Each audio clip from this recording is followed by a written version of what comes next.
Are you into sports? Guys, ladies, anyone? Are you into watching sports? Maybe that's the right question. If you watch professional sports, you see all this sponsoring popping up everywhere.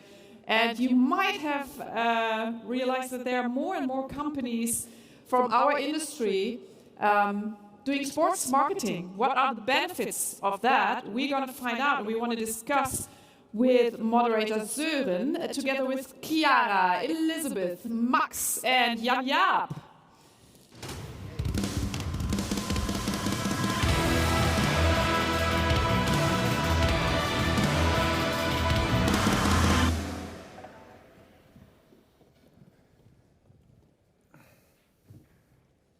Yeah, who doesn't like sports, right?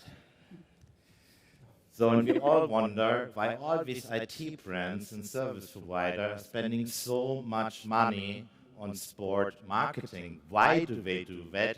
Do they lose money with that? Do they gain money with that? Or let's say at least some other benefits?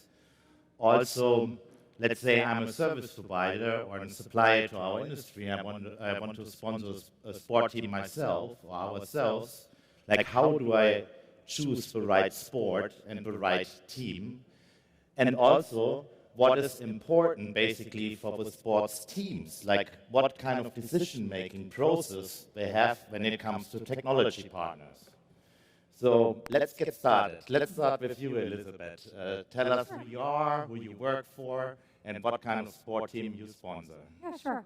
So I'm Elisabeth Kurek. Hi, everyone, by the way. I lead cloud marketing for Ionis. So we are a global hosting and cloud company, European cloud, must say, with headquarters here in Germany. And we are the official cloud partner of the Formula One Haas team. So we've been working with the team now for about a year as the official cloud partner. Okay, thanks a lot. JJ, you're next. Yeah, my name is Jan-Jaap Jager. Everybody knows me by JJ. Work for Acronis, Chief Revenue Officer, Board Advisor. We are in sports for a longer time frame. I started, I think, not even for Acronis in 2008, with the first engagement with our partners, and then the first time that we sponsored or partnered with a team was in 2016, and ever since it has been an integral part of how we communicate to our customers. And I cannot even mention how many we have in total, but we are in Formula One, Williams, but we sponsor also some of the largest, most successful soccer teams in Europe and other teams. One is also Ajax here on stage, but Manchester City, Atletico Madrid, Liverpool, Southampton, and many of the other larger European clubs that we sponsor as well. Thanks a lot, JJ. Chiara. Yeah. I'm Chiara Grossi. I'm Chief Marketing Officer of WIIT, and we are quite young in these marketing activities because we started last year, and we are now sponsoring a team in the Ferrari Challenge. Okay, and I think we saw the Ferrari outside. It was you who got wrong, right? You got a ticket already. Sorry. I was late in the morning because I had karaoke yesterday night, and I had some problem tomorrow to arrive on time. Okay, Max, you representing the other side. It's your turn. Yes, my name is Max Reckers, and as the assistant of Louis van Gaal since 2008, I traveled with him as the lead technologist. So my responsibility is to handle all the data and all the different providers that are sitting here for the last 5 years at Ajax, and also responsible for the commercial brand. Okay, and I think you have a second job as well. National team. So Van Gaal said he went to retirement, but he came back all of a sudden and went to coach the national team. So I joined him as well. Cool.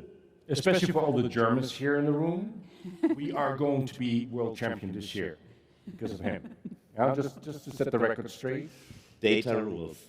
The right technology partners. Let's go into that a little bit later.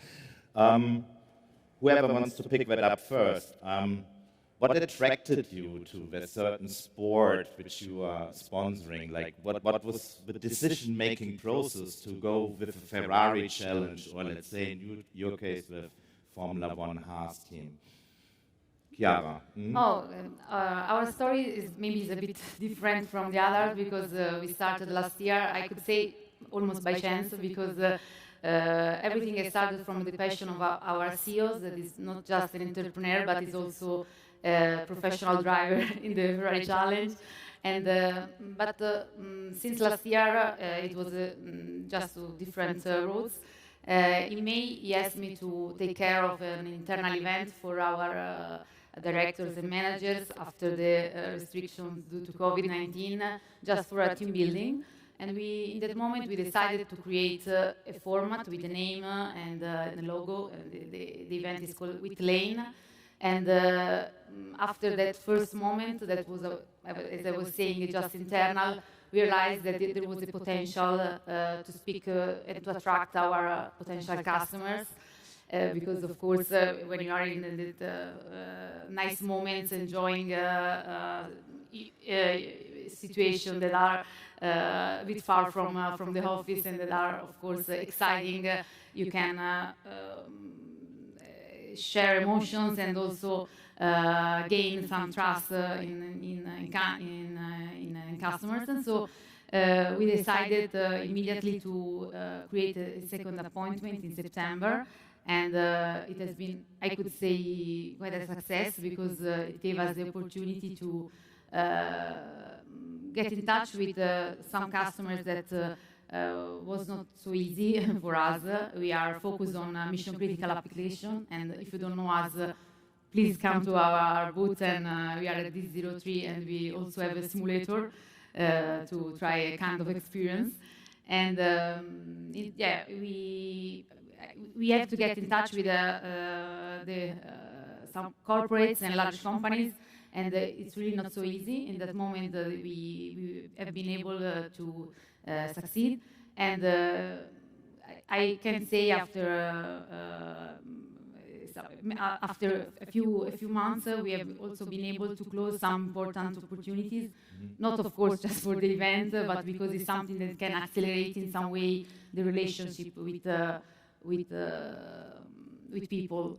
Right, yeah. But what I also thought when I learned more about WIIT as a company, as well as what you do in sports, I think one tangible asset is also like that Ferrari is also an Italian brand. Yeah, it's a premium brand. Our payoff is the premium cloud, so it's a perfect brand for us, of course. Yes. It's not just by chance, but of course, and we also like Porsche. Yeah. And now going more into the European markets, like Germany right now, this is something which people understand. And and we also are going to bring it in Hockenheim in June. So Elisabeth, for you at Jonas, like why did you decide to do Formula One and not, let's say, football? Yeah, great question. And coming from AWS, I also was working with the Bundesliga as well, so I have can clearly answer on this question. So for us at Ionos, what initially attracted us to Formula One, and in particular the Haas team, first and foremost, the technology behind the sport. So for our Formula One fans out in the crowd today, you know better than anyone the technology behind it. So in the steering wheel itself and the data that's collected, the compute power behind that, it's super, super technical. So it aligned very closely with Ionos driving innovation, if we may say, together. So that was a very close alignment. The second thing, similar, Chiara, to you with, the Italian car with Ferrari, the Haas team has Mick Schumacher, the German driver. We are a European cloud German-based, so German-based headquarters. So this aligned closely with our brand and also to our customers, right? So we have within Germany also Mittelstand customers for our German speakers, so mid-sized enterprises. And of course, so this idea of the challenger, Mick is a new driver, right, last year's first season, and aligning with those values went into our decision. Okay. JJ, a little bit different question to you, because you work with various sports teams, actually in various sports itself. What is the Kronos approach to it? You know, like how do you basically convince these sports teams to use your technology, and how do you approach it and set it up with the team? So it's very interesting because it was for us also an evolution to the stage where we are today. There was a lot of learning and trying. When we first sponsored our first sponsorship agreement, and I come back towards that particular quote here, sponsorship agreement, was with Toro Rosso in 2016. We had similar kind of aspirations in saying, hey, high-end technology, the best in the world, very innovation, because mostly the technology that they're using 5 to 10 years later, we will see in our cars that we drive on a daily basis. So it was this match that, hey, we would like to do that. But it started already much earlier that we wanted to also deliver an experience towards our customers, our top partners. We had every year the shows around the Singaporean races, and we said, hey, how can we make that experience for some of our partners even more, enticing? So we sponsored Toro Rosso back then, and it was a pure sponsorship agreement because we had never done it before. We didn't know how the world worked. And it was a great, great relationship. Franz Tost is an amazing principal and has helped us really also to bring that experience much closer towards our partners, showing the technology and making excitement about innovations, which we wanted to project also, of course, on the Cronus that we are close to innovations.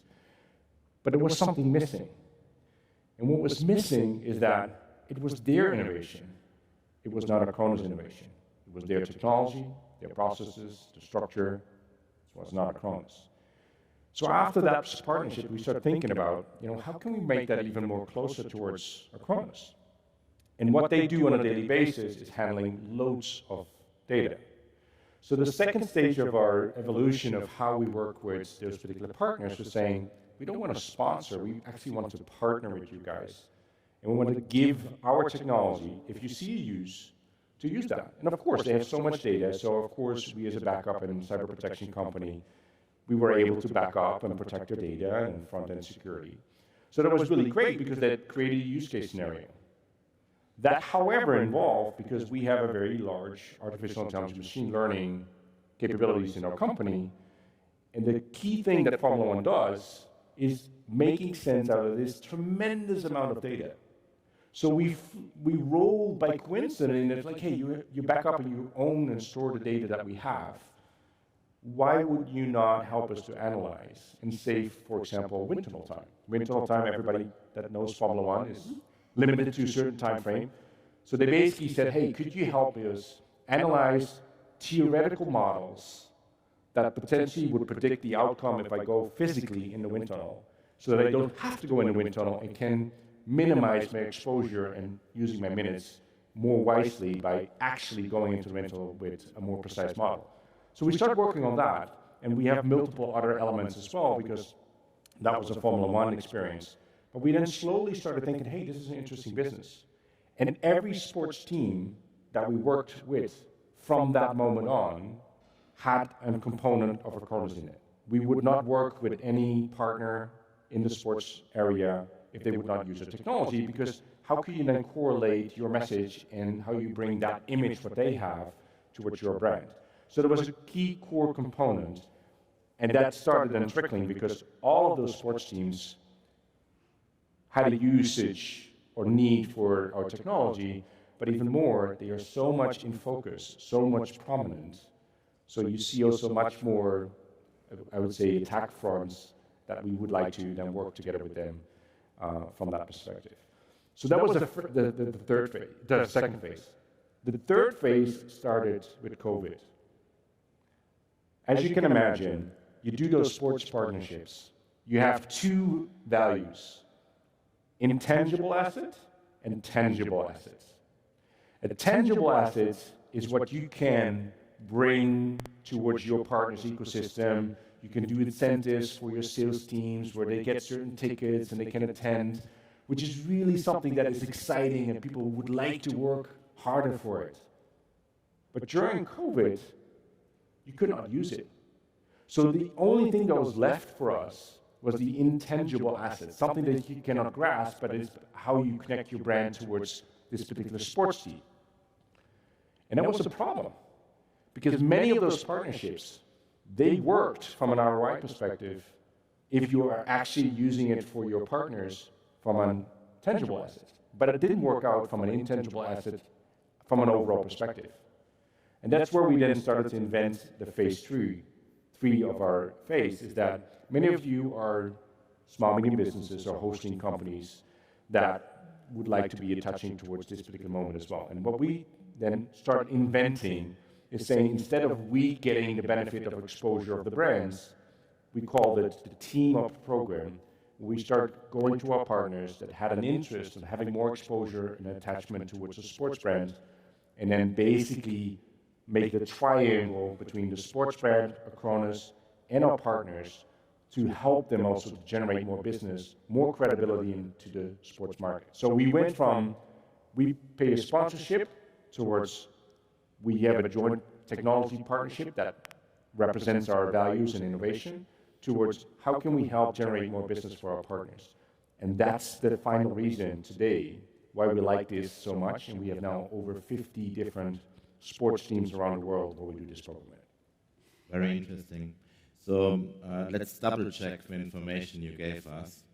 Max, give us an example how basically Acronis really helped you to achieve a certain goal. I think there are two very good examples how we work with Acronis. For one, Ajax is a worldwide brand, but we're a very small company. And having that small company, we had a very traditional IT department, which had about 10 people that were not actually contributing to the business. And I think in the transformation that we made with Ajax is that we want to put everybody in that business. So generic office IT is then not something we want to focus at. But this was a huge risk. We are a stockholder company. We have to maintain our data, protect our data. So we went into the model with, in partnership with Acronis, is that we fully outsource this entire area to Acronis and another company called PCI. So they are handling that entire area. And you can only do that if you have 100% trust in the brand and that you know that they understand where you are coming from. We want to focus at other layers. We want to focus at digital. We want to focus at being the best sports brand. And not focus at, did we manage our security well? We want to press a button and it needs to be fixed. Got you. The Jonas story. Do you provide technology to Haas at the moment? Yes, that's why I was smiling and nodding my head as JJ was explaining the phases of Acronis' journey with sports marketing, because the words are carefully selected. We are the official cloud partner. It's not a sponsor, it's a cloud partner. And that is also key, at least in my role in leading cloud marketing and for us as a company. We're partners, right? So it's not just putting a logo on a car, it's really about a technology partnership together. And I would say almost as an extension of our team. So at Jonas, we have a weekly Jour Fix with the Haas team, aligned with them on this topic. And so from our side, the technology is key. We also leverage that in terms of our marketing. And you mentioned, JJ, with COVID, also the challenges. We had exactly the same because, here we signed a partnership in the middle of a global pandemic. And it was like, okay, so how do we leverage this partnership where we had exactly the same problem, and Germany being a key market for us, we could not send customers to the event at all. So we pivoted, we formulated a plan for virtual meet and greets where we were doing interviews with the driver, replicating an in-person format in a virtual way as best possible. So with, kind of like a kiss and cry background in behind the scenes. And also, which we piloted in Q4 of last year, a LinkedIn Live event, Tech Talk, with Gary Foote, the Chief Technology Officer of Haas, where we interviewed him in this live LinkedIn event and invited customers to ask questions. We had very high engagement from customers and potential customers where they could ask questions and understand, okay, how is Haas leveraging our technology? What are some of the challenges that they have? So as you mentioned, it's a virtual format, but in a tangible way, seeing real life examples of the cloud. Okay. Yeah, Chiara, what I understand from what you said before, you are very early in the journey. Yeah. You did it one season so far. So like JJ said before, when they tested Toro Rosso, you know, how sponsorships works, how the whole circus works, basically, it takes maybe some time. So you're maybe not a technology partner yet for teams per se, but what is your timeline? I mean, what do you think you need to learn, and how long will it get there? You know, I think it's the goal of all of us, obviously, to become technology partners at the end, and to some extent turn the relationships around. Like, what is your time frame, your horizon? Okay, I can say that right now sports marketing for us has been just a way to get in touch with other potential customers more than all with what Jan was saying right now. But of course, we have some already some customers that is in sports, so some important soccer team in Italy, for example. So of course, it's an area that is an interesting for us, and I also have some plan for the next year that I can spoil right now, that is quite interesting, with an important brand that is a fashion brand related to sport in Italy, and we can and it's already one of our customers. So I think that within a year we will be able to bring some interesting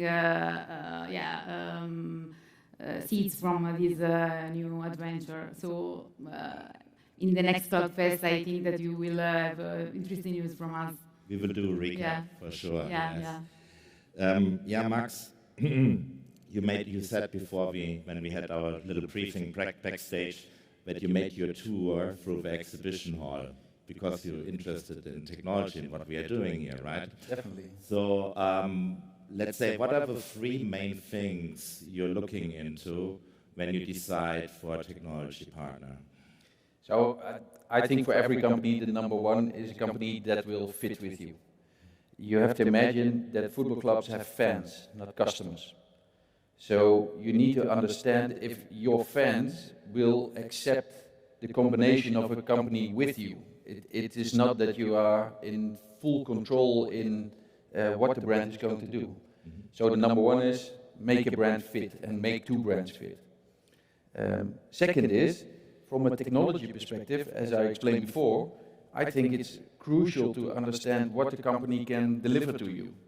If we were looking for bare metal hosting, then Acronis is not the company we would go to tomorrow. We are in need for a service provider. So that technology fit sounds really simple to say, but I think it's very crucial. And at Ajax we're very firmly also connected with the technology and the marketing department to understand, does this really work from the brand side, but also from the technology side? And I think third is the ambition. One of the things with Acronis that we are doing is we are unique in the education of young talented players. So there is a lot going on big data on the first level performance, but nobody is able to do it on the youth development.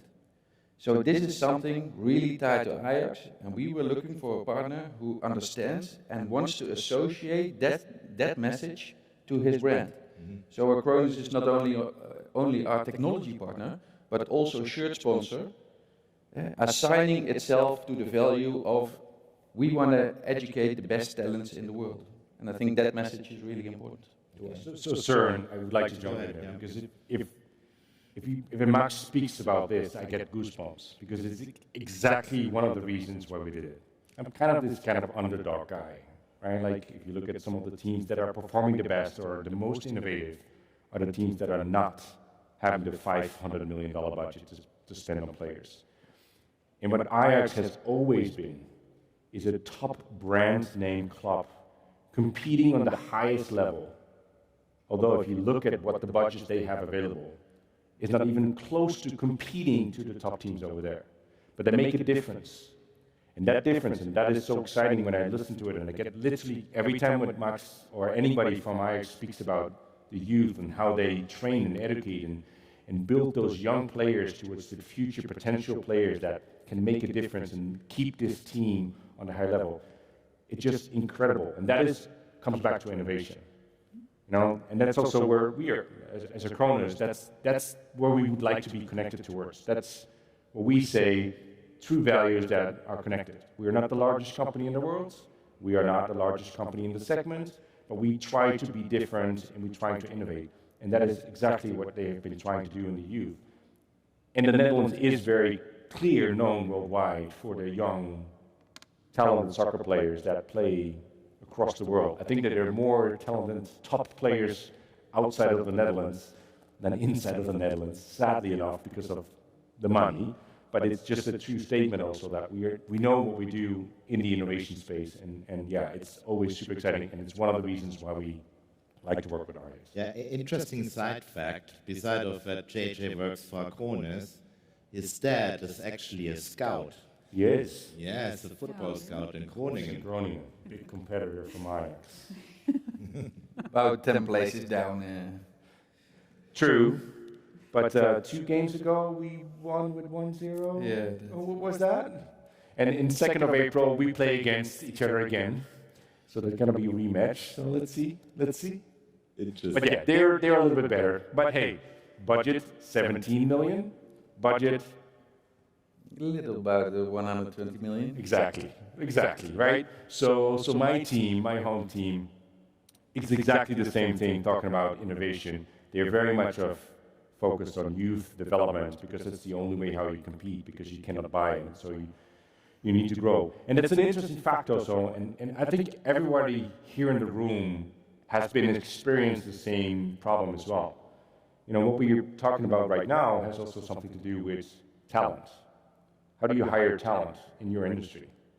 We have seen a much more pressure as well, that this industry is so much hyped and we need to have more talent, that we move slowly away from spending more money on acquiring the best talent out there towards how do you create your own talents by capturing them early and help them train and develop by all your tools yourself. So it's a big trend that is in general worldwide happening because there's a shortage of IT talent out there. And it's exactly here in the sports. If you look at any kind of sports, they start earlier and earlier and earlier because it's so expensive to acquire them and to bring them on in the team later on. And starting with, for example, all of the Formula One teams, they have very young youth programs to help develop them and keep them as long as possible with them, because that's the way how you can develop them in the right way, but also have a much lower cost of entry if they become real good talents. Yeah, and I have to say, JJ, as well, on the Ionos side, that was also similar in our relationship with MEC, right? Because when we kicked off the partnership, and from a marketing perspective, we're saying, okay, we've got to align our key messages, right? And Mick also, it was his first season. He's a German driver, and he's the challenger, right? So he's, not the seasoned professional with, all of the experience and sponsorships behind him. And the extra pressure of the last name, right? Oh, yeah. Of course, as well. Yes, of course, yes. And so when also comparing this though to cloud, so Ionos as a European cloud provider, as a German-founded company. Also as a challenger to the hyperscalers, right? So not about always having, the largest budget out there to spend, but really doing what you do very well. And we came to the 4 key messages of performance, teamwork, including support, security, and intuition, which align very closely with us. So it was actually similar for us as well, aligning with the driver and the challenger concept. Cool. We talked about this flexibility you need to have on both sides. I think it was a very good comment that you did, as a club, you don't have any customers, you only have fans. And the fans need to accept, the product you're bringing in as your joint partner. Plus, we had COVID, we have VAR right now, so I think for all of us who are sitting here, it requires a lot of flexibility, like in these partnerships, you know, like races might get cancelled, game get cancelled, the fans cannot enter the stadium anymore. Tell us a little bit more about this flexibility thing you need to do to balance that still both sides have benefits from a relationship. I think it always needs to be about the win-win, and that fan needs to see the benefit. When we were in the COVID situations, one of the projects that we did with the Cronus was about flexible seating. About every week there was a new stadium plan where they said, hey, now you can have 2 people together when they live in the same household, but only if they're both tested, and you cannot exchange tickets. Okay, 1 week later it was, now you can have 5 people. And then one day before the match they said, oh no, you can only have, and then some other requirement came. Yeah. So being able kind of to jump into these projects and kind of make it work is something from both sides.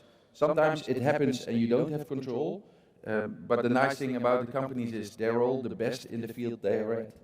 And they enjoy actually with new people kind of finding solutions with us. And I think that is the thing. Every day something happens which can be negative or can be positively explained. And I think that is the power of a brand. I remember one big thing of Bayern Munich. They said every day we want to have 6 pages filled in the newspaper. If it's positive or negative, it brings us attention. And that attention drives us all in having people read a news article and 1 minute later be on the Cronus website to see, hey, what the heck are they about? I just clicked on it because I liked a certain article. And I think that combination is what we are all doing. The only thing is, it needs to be true. And I think that is one key thing where, especially in the football world, I think there's a big change. It's not about a sponsorship where we put a logo on a shirt and tell a nice story. It's about actually doing something together, what people understand, and what you're proud of sharing. Yeah. I completely agree, Max, because, and I'm smiling over here, I was also kind of, I have to say, I have to laugh, because if not, you'll cry, when Soren was saying a little bit of the chaos of COVID, because we had the same situation, because the tickets are very regulated to begin with, and with Corona, they're even more limited. And I would 100% agree with the partnership aspect again, because it was the same for us. They're limited. You have to coordinate. There are all of these security checks and all of the travel arrangements, and internationally in all of these cities, and then all of the different country regulations. And what it came down to for us was really, I have to say, the relationship with the team and the communication. So that was key for us, where we had the trust with the team, where they were, and vice versa as well, but they would tell us, like, okay, can't tell you 100%, but it's looking like this, and we kept that open communication going, which was key for us to continue operations through the pandemic. I have actually a negative experience. Oh, no. So, when COVID broke out, and we had probably then about 55 partnerships, and they were in phase 2. Means we have a partnership that uses technology, and we have, of course, some benefits from them. We had very tough times, because those companies, they were used to one model. Those sports teams were used to one model, which is basically, we deliver you certain tangible and intangible assets. You give us certain value back. And now, I am delivering all my stuff because it was IT, it's still running. Yes, that had no impact for COVID. Actually, it increased because we had, for example, with Arsenal, that we had to roll out now remote work home with the CTO, and we had to be making sure that everything is protected and backed up, and so we had an increase of effort, but on the other side, everything went down. The experience was very destructive, because in the first 3 to 4 months, the only thing that because I led that team back then from a sports team perspective, was doing escalation call after escalation call, because the team wanted to still have the same value in the sense of what we deliver, but they could not deliver the same value back towards me. So what is my value? So I had very difficult conversations, and it led also to some of the partnerships really breaking up because they were not able to think out of the box that we are not operating in the same model anymore. So I get to a stage that we had to make a decision as a company, because clearly if this is going to be longer, and back then we thought, okay, it's going to be 6 to 12 months, so okay, we could sit it out, or should we stop the program? So I wrote a white paper and saying we can stop the program right now because it will not be valuable, or we're going to pitch to some of those teams a new program. So I wrote a white paper about team up, in the sense of, if we cannot use the tangible assets, could we get more intangible assets that we can give to our partners that want to be connected to, but are completely not capable from a financial perspective, legal perspective, because it's not always easy to sign up those partnerships, to have a very low entry point, because we do all the work, but we give you the logo for 2 races or 4 races during a Formula 1 team. Or the whole stadium will be branded with your logo of your company during the prime match of the season. Those kind of things we offered. I said, are you willing to do that? None of the sports teams had ever done that in the way how we wanted to do that. Because basically there was like liability, because it's the brand, and if this brand does something stupid towards my sports team's brand, then who's going to be liable because of Cronus is... So it was a big legal battle for many months. But there were several sports teams that were very creative. And again, the sports teams that were the most creative were not the ones that are holding up the hands and getting the cash because they're the big brand, and it were the smaller ones that were crucial, that this ecosystem of partners, they don't call them sponsors even, because that's how they have grown and that's what they need. So they were really working with us to make that difference. And when we had 1 or 2 of those example cases that it actually worked, we went with those example cases because it was visual. The sports teams, other sports teams could see it in the stadium, and we could send screenshots and pictures of, hey, it works. Why are you not willing to do it with us? Then slowly start changing. So from the 55 sports teams, I think we have 35 left from the original base, and they all switched to that model, what we call team up, where we have a partner involved in that value chain. And even though that COVID will stop, everybody will go to a stadium and we have the tangible assets again. This is the true value. It's not the tangible assets for me. It's not the intangible assets for me mostly, but it is how can I generate business. And what we have learned so far, and still early, we've created average at 35% extra growth with those partners that we work with in the team up play than if they would have not worked with us compared to basically historical growth data. So that's an interesting negative that turned into a positive, but yeah, there were still a lot of, especially the larger ones, that had a very difficult time to think out of the box in situations like that were created with COVID.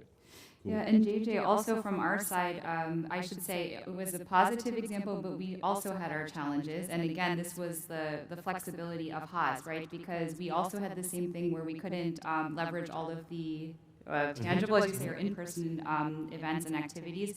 But I'll just give an example. We created also these virtual cloud clips, right? So they're short videos where Mick Schumacher was talking about, Ionos and the car, right? And you have to imagine, he's not an actor, right? He's a new driver.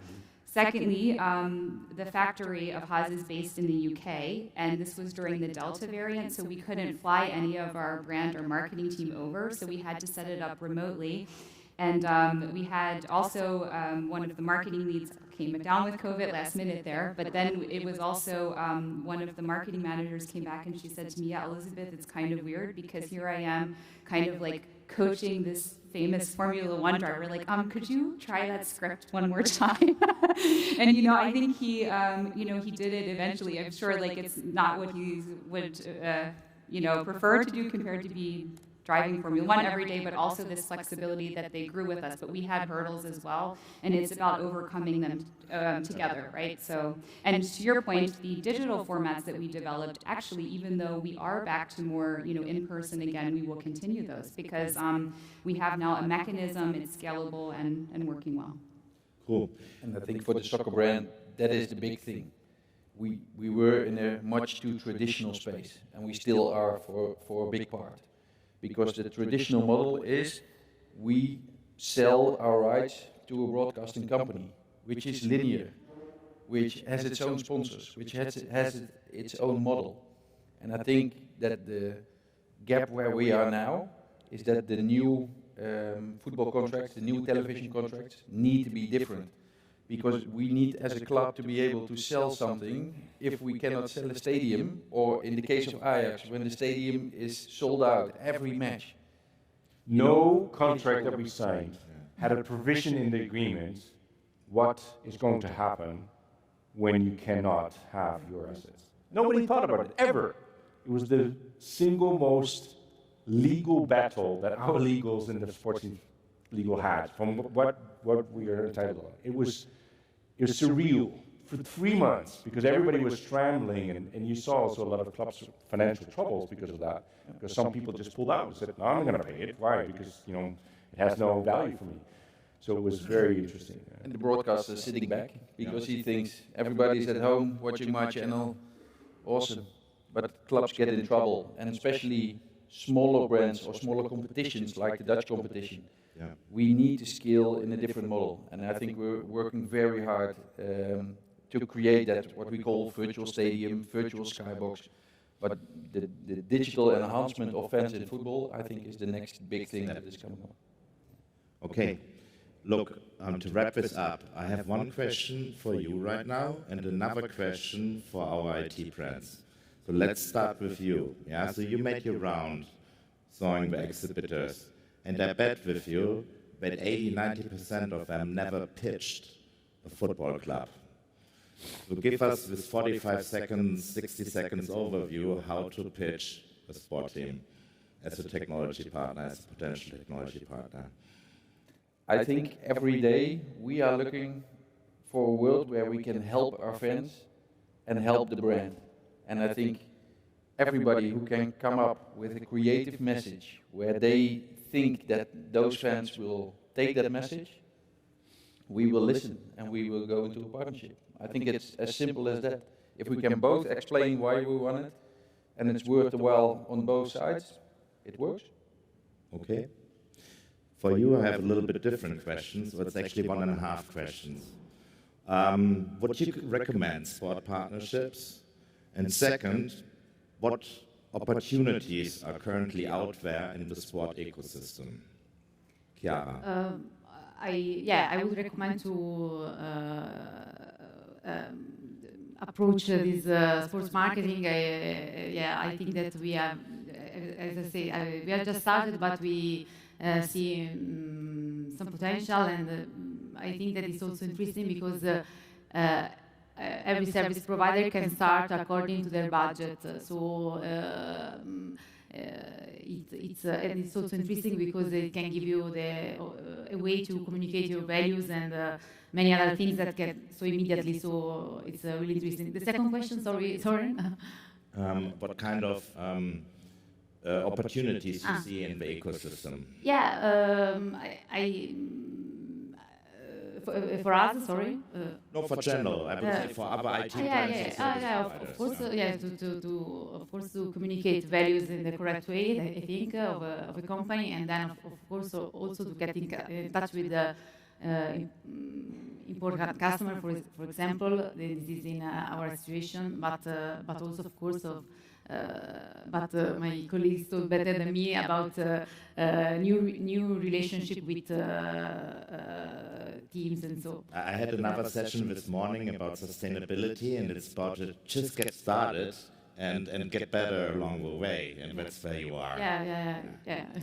JJ, you are ladies first. Oh, of course, okay. Elisabeth. Okay. Yeah. Mm-hmm. So of course, 100%, I would recommend to all service providers to consider it as part of your strategy and your marketing strategy, and what opportunities are out there. So technology is more and more becoming a part of every sport, if I may say. Like, look at the trends, look at the data that we're collecting, right? And you mentioned AI, for example, JJ, as well, and also predicting outcomes, learning from that, and the technology behind it. So there are There's a world of opportunities out there for service providers, and I also wanted to mention when thinking about this too, it's also to mention diversity as well in terms of the sports, the types of athletes that you're working with.